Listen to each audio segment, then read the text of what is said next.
ఇదేనా రాజశేఖర రెడ్డి గారి ఆశయాలను నిలబెట్టడం అంటే? రాజశేఖర రెడ్డి గారు మాటిస్తే మాట తప్పని వాడు. ఏం చెప్పాడు జగన్మోహన్ రెడ్డి గారు? పూర్తి మద్యపాన నిషేధం అని చెప్పలేదా? ఏం చెప్పాడు?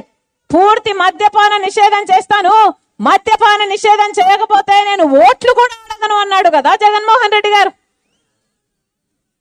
మేనిఫెస్టోలో పెట్టాను నేను పూర్తి మద్యపాన నిషేధం అని. మేనిఫెస్టో అంటే నాకు బైబిల్తో సమానం, ఖురాన్తో సమానం, భగవద్గీతతో సమానం అని చెప్పాడు జగన్మోహన్ రెడ్డి గారు. ఏమైంది? అయిందా పూర్తి మద్యపాన నిషేధం? పూర్తి మద్యపాన నిషేధం కాలేదు కదా. ఈ రోజు సర్కారే, జగన్మోహన్ రెడ్డి గారి సర్కారే స్వయంగా మద్యం అమ్ముతుంది కదా. వీళ్ళు ఏది అమ్ముతే అదే కొనాలి, ఎంతకు అమ్ముతే అంతకు కొనాలి. ఏమమ్ముతున్నారు?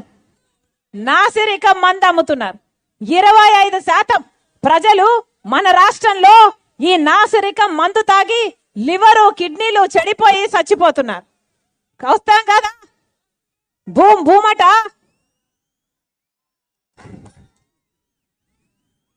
భూమట, క్యాపిటల్ అట, స్పెషల్ స్టేటస్ అట, డిఎస్సి అట. అయ్యా జగన్మోహన్ రెడ్డి గారు వాగ్దానాలన్నీ ఎక్కడ నిలబెట్టుకున్నారయ్యా అంటే అదుగో అన్ని మద్యం షాపులో నిలబెట్టుకున్నా చూడు అన్నట్టుగా ఉంది. ఒక పద్ధతి లేదు, ఒక పాడు లేదు. మాట మీద నిలబడలేని వాడు రాజశేఖర రెడ్డి గారి ఆశయాలను నిలబెడతారా? ఏం చెప్పాడు జగన్మోహన్ రెడ్డి గారు? మహిళలందరికీ 2 బిడ్డలకు చొప్పున అమ్మఒడి 15,000 ఇస్తానన్నాడు జగన్మోహన్ రెడ్డి గారు. మరి ఇప్పుడు ఒక్క బిడ్డకే ఎందుకు ఇస్తున్నారు అంటే ఇంకో బిడ్డను దత్తత ఇవ్వాలా, ఇంకో బిడ్డను చంపేసుకోవాలా? ఏం చెప్తున్నారు జగన్మోహన్ రెడ్డి గారు? అంటే నేను బటన్ నొక్కుతున్నాను అని చెప్తున్నాడు. ఏ జగన్మోహన్ రెడ్డి గారు, మీరు నొక్కే బటన్కు వచ్చే డబ్బులు దేనికి సరిపోతున్నాయి సార్ అని అడుగుతున్నారు ప్రజలు. ఎక్కడికి వెళ్ళినా ఆడవాళ్ళు అమ్మా అన్ని ఖర్చులు పెరిగిపోయినాయి, బతకడమే కష్టమైపోయింది తల్లి అని చెప్తున్నారు. గ్యాస్ ధర పెరిగిపోయింది, చక్కెర, నూనె ఏది తీసుకున్నా పెరిగిపోయింది. ఇస్తానన్న 30,000 ఇవ్వడం లేదు, 15,000 ఇస్తున్నారు. రాజశేఖర రెడ్డి గారు ఉన్నప్పుడు 11 సరుకులు ఇచ్చారు రేషన్ కి. ఇప్పుడు ఇస్తున్నది ఎన్ని? 2 ఏం సరిపోతుంది? దేనికి సరిపోతుంది మీరు ఇచ్చే డబ్బులు అని ప్రజలందరూ అడుగుతున్నారు. ఆర్టీసీ ఛార్జీలు 5 సార్లు పెంచారు, కరెంటు ఛార్జీలు 7 సార్లు పెంచారు, హౌస్ ట్యాక్సీలు పెరుగుతున్నాయి, అన్ని ట్యాక్సులు పెరుగుతున్నాయి. మరి ప్రజలు ఎలా బతకాలి? బటన్ నొక్కుతున్నాం అంటున్నారే, బటన్ నొక్కే డబ్బులు దేనికి సరిపోతున్నాయి? ఒక చేత్తో ఏమో మట్టి చెంబు ఇస్తున్నారు, ఇంకో చేత్తో ఏమో వెండి చెంబు లాక్కుంటున్నారు. వాస్తవం కాదా? ఈరోజు ఎంతమంది పేద మహిళలు అసలు బతకడమే కష్టమైపోతుందమ్మా అని బోరుమంటున్నా కూడా ఆదుకునేవాడు ఒక్కడున్నాడు అంటే ఒక్కడు లేడు. ఆఖరికి మద్యం బాటలు కూడా పక్క రాష్ట్రంలో 65 రూపాయలు అయితే మన రాష్ట్రంలో ఎంత 250 రూపాయలు. ఎవరు బాగుపడుతున్నారు? మద్యం మాఫియా జరుగుతుంది ఇక్కడ. అసలు ఓన్లీ క్యాష్ అట కదా, నో డిజిటల్ పేమెంట్స్ అట కదా, ఓన్లీ క్యాష్ అట. ఇది ఎక్కడ పద్ధతి అంటున్నాం? అంటే ఎంత అమ్ముతున్నారో లెక్కలేదు, స్టేట్ ట్యాక్స్ ఎంతో లెక్కలేదు, సెంట్రల్ ట్యాక్స్ ఎంతో లెక్కలేదు, ఎవడికి ఎంత పోతుందో ఏది లెక్కలేదు. ఏమైనా పాడా పద్ధత? ఇది ఏమి జరుగుతుంది మన రాష్ట్రంలో? ఒక ఆడిట్ లేదు, ఒక హెల్త్ చెక్ లేదు. మన వాళ్ళ ప్రాణాలు పోతున్నా 25% మన రాష్ట్రంలో ఎక్కువ చచ్చిపోతున్నారు ఈ మద్యం తాగి. ఎవరు అడుగుతున్నారు?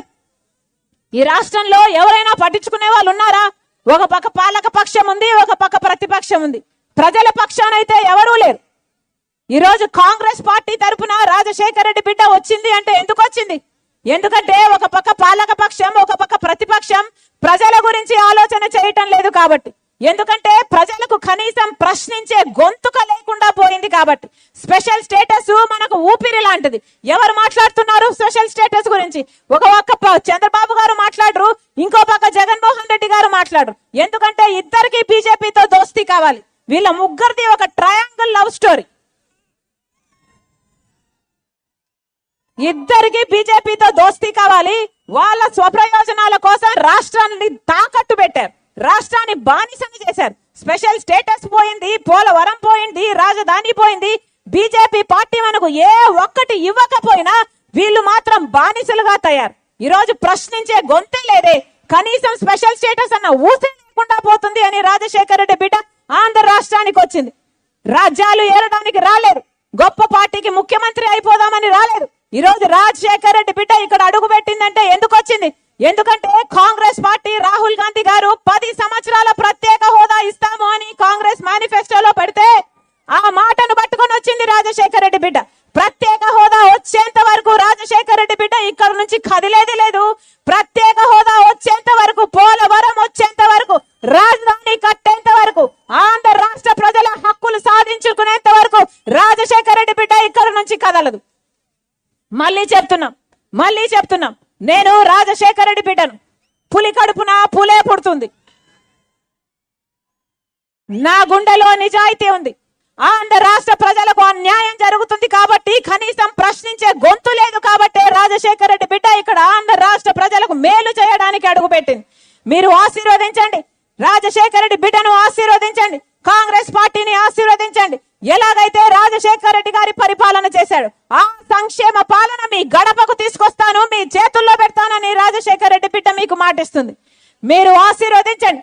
ఇప్పుడు మీరు ఓట్లేసిన వైసీపీ పార్టీలో రాజశేఖర రెడ్డి గారు లేరు, వైఎస్ఆర్ కాంగ్రెస్ పార్టీలో రాజశేఖర రెడ్డి గారు లేరు. ఇప్పుడున్న వైసీపీ అంటే వైఎస్ఆర్ కాంగ్రెస్ పార్టీ అంటే వై అంటే వైవి సుబ్బారెడ్డి, ఎస్ అంటే సాయిరెడ్డి, ఆర్ అంటే సజ్జల రామకృష్ణారెడ్డి.